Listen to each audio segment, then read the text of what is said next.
E aí, jovem, vamos estudar a lição? Quarta-feira chegou, a semana tá voando, você sabe que passa rápido. Fique esperto e não fica perdendo tempo, aproveite cada momento para se aproximar mais de Deus e das pessoas que você ama. Não perca mais tempo. E por falar em tempo, em especial o tempo passado, basta você olhar para a história do povo de Deus e quantas intervenções extraordinárias fez o Senhor. Fantástico que Deus fazia pelo seu povo, e você poderia aqui trazer à tona inúmeros exemplos junto comigo. Ei, quem é que não se recorda do ato extraordinário de Deus de enviar o maná todas as manhãs durante 40 anos, do abrir o Mar Vermelho, fazer o povo atravessar o Rio Jordão aos pés enxuto? E quem não se recorda de Deus trazendo água de uma rocha no meio do deserto?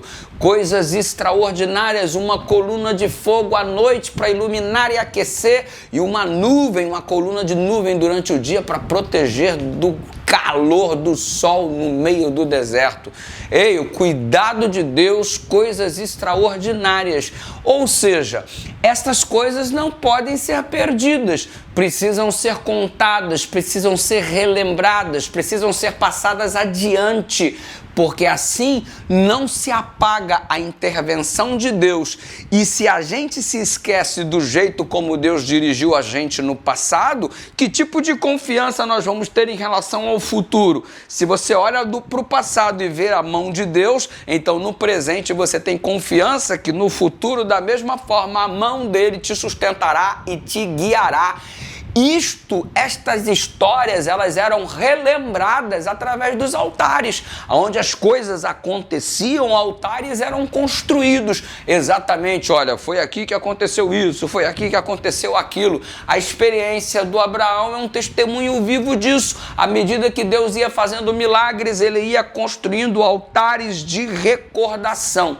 E aí você vai fazer agora uma super pesquisa na vida do Abraão. Você vai ler o capítulo 13 do livro de Gênesis, o capítulo 15, o capítulo 22, até você chegar lá no Novo Testamento, depois de ter passado por Gênesis 17, aí você chega lá na frente em Romanos 4:20 e também em Hebreus capítulo 11, do verso 8 a 11, para você ver a razão pela qual Abraão foi chamado de pai da fé, porque afinal de contas ele acreditou que o seu filho seria devolvido das cinzas, porque após sacrificá-lo como oferta, conforme Deus havia solicitado em Gênesis 22, Isaac sobre o altar, ele seria queimado como era feito com uma oferta de sacrifício, e das cinzas Deus ressuscitaria Isaac e o devolveria.